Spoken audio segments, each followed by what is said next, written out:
So, how much of this of Elon's behavior is due to this blood feud and lawsuits between him and Sam Altman? I mean, I imagine a lot because Altman is the one standing next to President Trump in the biggest AI initiative in history, and that probably drives Musk crazy.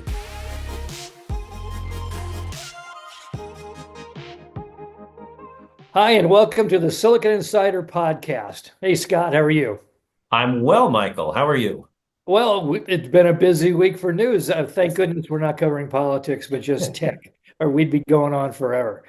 I think the big news in tech this week came out of the blue, which is the Stargate announcement. So we see President Trump on TV, and he's got Masayoshi Son of SoftBank, Larry Ellison, which is an interesting guy to be in this mix, and Sam Altman of OpenAI. And they're announcing a private initiative to raise $500 billion. It's a 5-year initiative. The Stargate project to make the USA the world leader in AI and especially AGI. Now this will take to do that will take a massive amount of infrastructure. They got to build power plants and buildings and uh, server farms and everything else. It's gonna be gigantic if it actually happens. Uh, and the estimate will be that it will create 100,000 new jobs. So this is like the Hoover Dam or the Golden Gate Bridge or the interstate highway system of our time if they actually pull this off. It should be noted that Sun will be the chairman, but there's also other companies involved like NVIDIA and Microsoft. So this is a giant consortium of a lot of different, very successful companies. And one challenge will be to see if they can all work together. The last time we tried anything this big was Sematech, and I'm not sure if anything really important came out of Sematech. That was just 200 million down in Texas, a consortium of chip companies. So all seemed great, and then all of a sudden, out of the blue, Elon Musk inserts himself churlishly.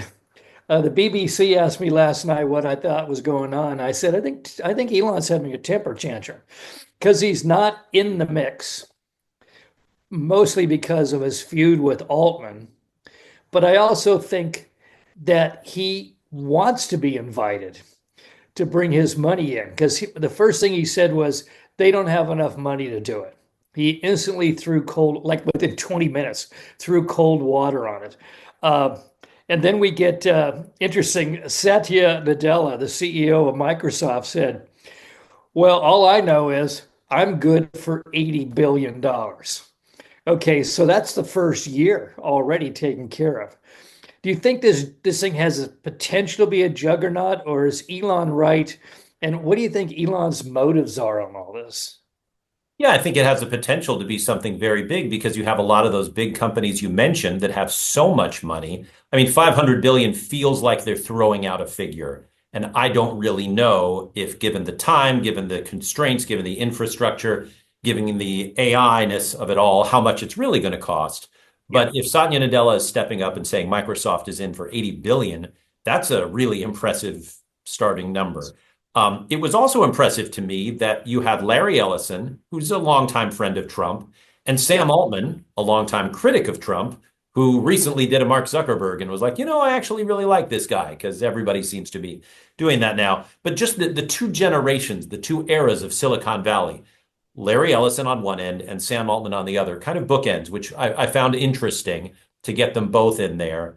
And then, I mean, the phrase Elon Musk, inserted himself into the proceedings, fits a few of the week's big events and controversial events. That guy just can't stay away from taking all the attention. And Right. instead of saying, hey, we're all going to get massively rich on this and change the future of whatever with AI, he has to start, nitpicking and saying, oh, there's not going to be enough money or whatever. How he would know this, I have no idea. But Satya Nadella, I think, really put him in his place by Yeah. saying, all I Absolutely. know is I've got an incredible amount of money to launch this thing and we're going to be just fine.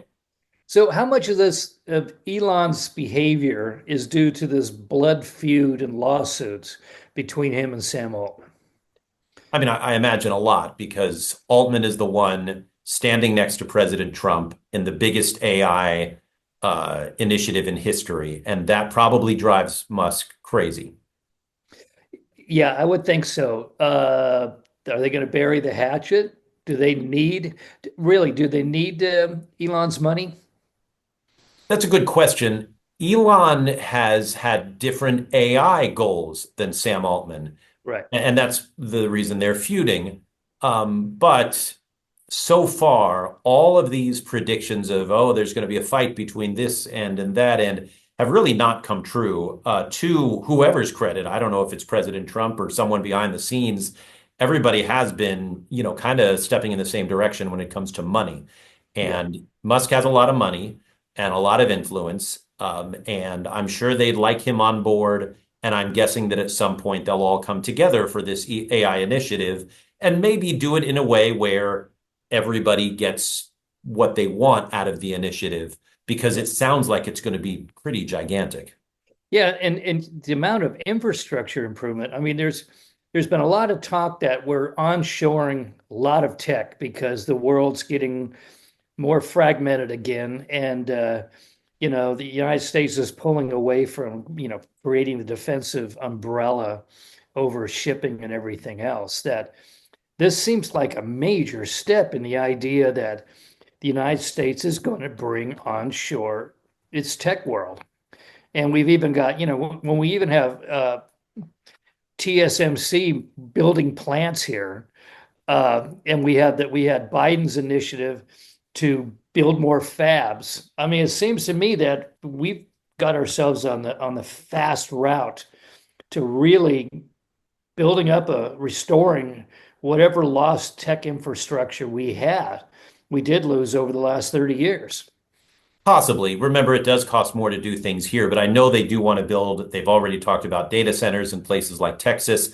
And maybe that's the move because it's certainly one of President Trump's sort of goals is the whole America first thing, right? And it wouldn't look good to say, now we're going to build something in China or Malaysia or India. That would be, surprising to say the least. So I'm guessing they're going to target places like Texas and say, let's build these data centers there, maybe even some chip fabs. Um, and right, that's going to cost a tremendous amount of money. But if you create 100,000 new American jobs, people are going to be really happy with that. Right. There's also the question, though, of power. Is there going to be enough electrical power to feed the grid for average Americans and run these gigantic, energy swallowing data centers? There's estimates that we need to double our electrical power production. And the only way I can imagine doing that, changing some regulations so regional power providers can actually work with each other, but also nuclear. I mean, it seems like that's the only thing that you could build fast enough to do all this. Is that I going to be must the admit, all right, I limiting hadn't factor? heard. Is that going to be the ceiling that we're going to just have to stop because we just can't power everything we need? Well, so far, no one's talking about stopping. They're talking about building, and nuclear power is part of that. I mean, I haven't heard a nuclear power discussion since I was a kid, and it was about, I don't know, 3 Mile Island. Now, all of a sudden, it's back as the saving grace of this new technology. So we're actually talking about not only I guess, starting some of these nuclear power plants, but even building other ones, which like I said, I don't know anything about this because it was so long ago that we were last talking about this, and it'll be interesting to see how we expand our power grid supply because we clearly have to. Yeah, a childhood friend of mine ended up working at GE Nuclear, helped creating the control panels for power plants, and then Chernobyl and 3 Mile Island hit. He had to move to a different operation because nobody was building power plants anymore. Now they're talking about putting them into shipping containers, basically micro nuclear power plants, shifting them around and plugging them in wherever they're needed. I mean, that's a major change. And you and I were both raised that nuclear was dangerous. Well, I'm old enough to remember Atoms for Peace, where you're going to build a new, blow up a new Panama Canal through Nicaragua using nuclear weapons. But then it became absolutely anathema. You can't have nuclear power around here. France was doing it, but not the US.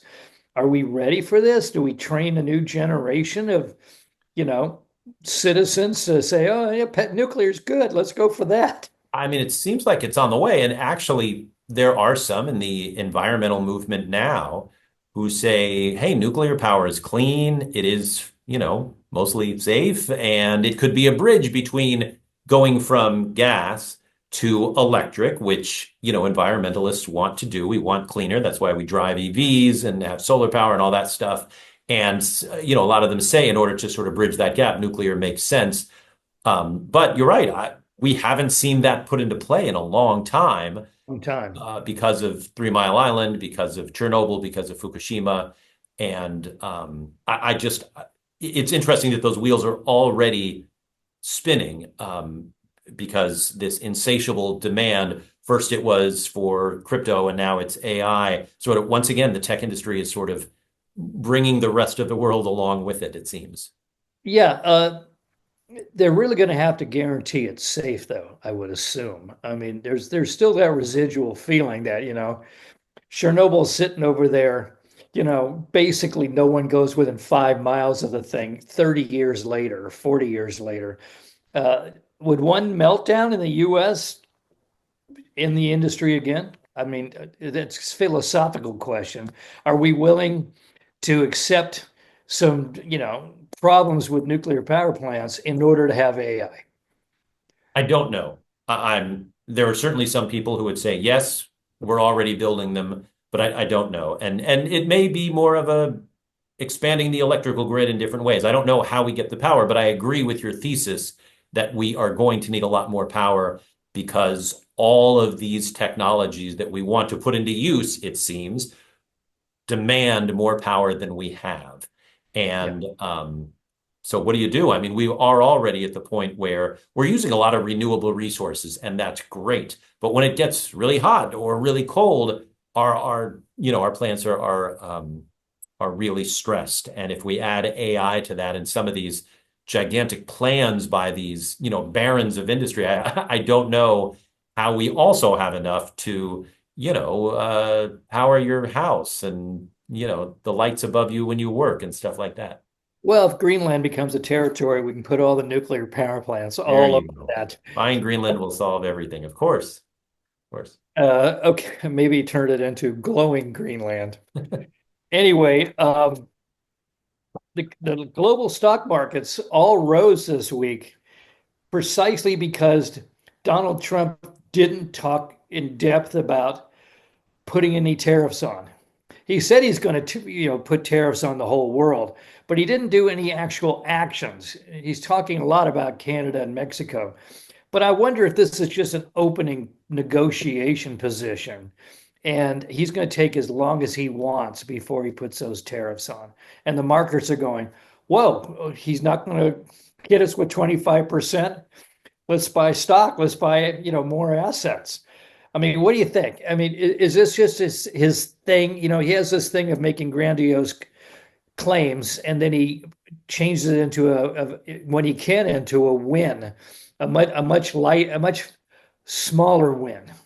You're absolutely right. And I think you're right in saying that these are being used, he thinks at least, as negotiating tactics. And he is constantly talking about how tariffs are attacks on the foreign countries we deal with, and not seeming to understand that tariffs are actually paid by us, the American consumer. And so I think the fact that he is seemingly using them as a negotiating tactic and nothing real yet is why the markets are up, because people are, phew, we don't have to pay more money yet for our steel or our aluminum or our whiskey or whatever it is. Yeah. And so in the short term, that's good news if you don't want to see tariffs. But the economy and tech stocks especially have really, you look at crypto, they all see President Trump as a vehicle for less regulation and more freedom. And so you're seeing these gains, at least in the early days of his presidency. And the U.S. markets, that seems to be the reason they're up right now because the feeling that regulations are going to be cut and government workers are going to be cut. Right, that too. That No, I think if you cut government workers, you're going to end up with a really high unemployment rate. right, that's one thing that Unless they go work for Stargate. yeah, that may be the path. That's the interesting thing about this whole Doge thing is, he's saying we're going to cut all these workers. I mean, presidents are often judged by job growth. Biden Yeah, had 4 years of job growth. And if Trump has a first year and we lose jobs, you're going to have a lot of MAGA saying, what in the world are we doing here? yeah. If there are I people. thought I was going to get a job out of this. Yeah, Exactly, yeah. exactly. It's And nice. the government is a big, big job creator. And so I don't quite understand this. Hey, we're going to cut a whole lot of workers and raise the unemployment rate because that's not what a business-oriented president does. Right. Okay. So let's talk about, we brought up crypto. Let's talk about it a little bit more. They've been on fire since the election. I mean, the Trump effect, because he goes to their conferences and there's rumors that he may create a crypto repository like Fort Knox for gold, but for crypto. And they're so excited that, I mean, the price, I think Bitcoin's over 100,000 now, which is mind boggling. Um, and they even held a crypto ball the Friday before the inauguration with Snoop Dogg as the entertainment. And everything's going great. And then all of a sudden, I think literally while Snoop Dogg was performing, uh, President Trump announced the creation of his own meme coin and then a second one for the First Lady. And quote, one headline was, the news takes the wind out of the industry. And one crypto venture capitalist was clearly saying, I really was kind of bummed out when I saw it. It just felt very grifty and cheap. And it's certainly tacky.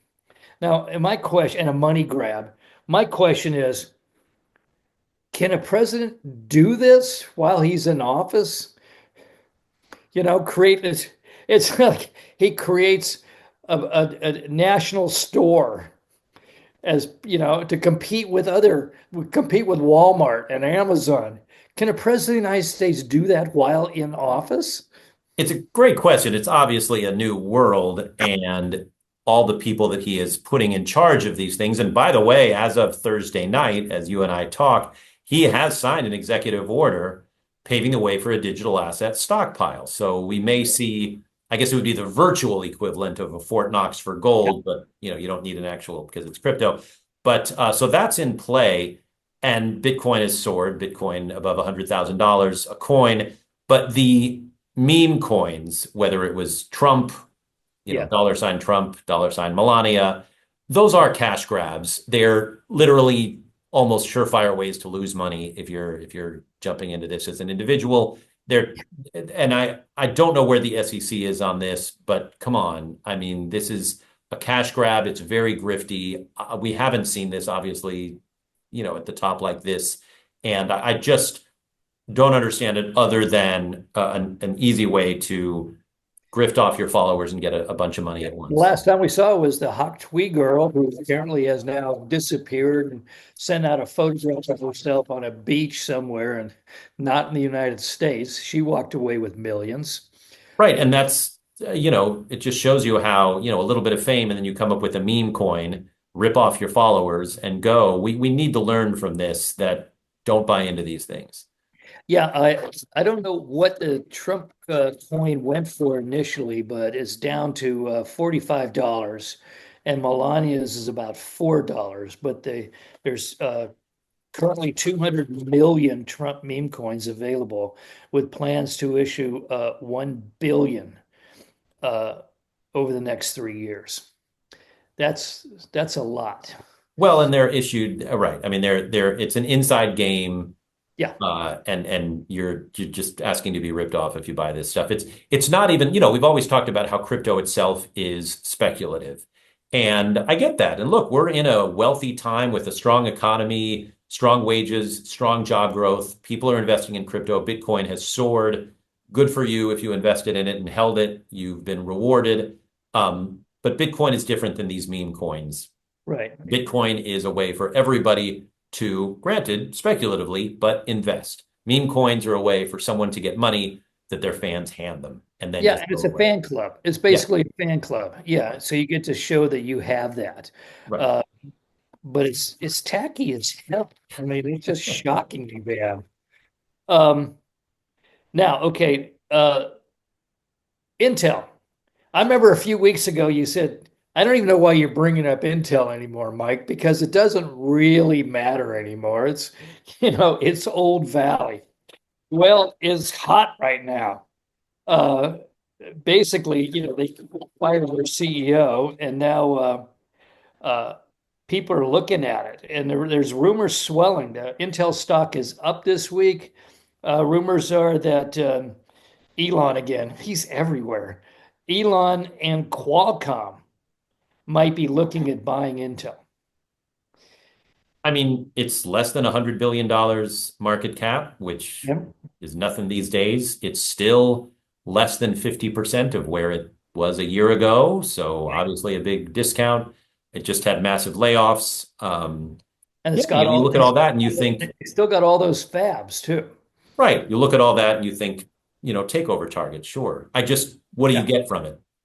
You get a bunch of fabs, you get technology that's missed the boat consistently. And I don't mean to be down on Intel. I'm just, this is a golden age for chips. I mean, what a year for chips. An incredible year for chips. Intel's less than half of where it started that year. Right. Come on, I mean, they've missed the biggest. It's a steal, but Yeah. how much did it take to retool a fab to make a Qualcomm chip or even NVIDIA chip? I mean, Intel's got the technology down there, that nano world. They can play in that. They just need the problem with Intel has not been their ability to make chips. It's been their business judgment on what markets to go after.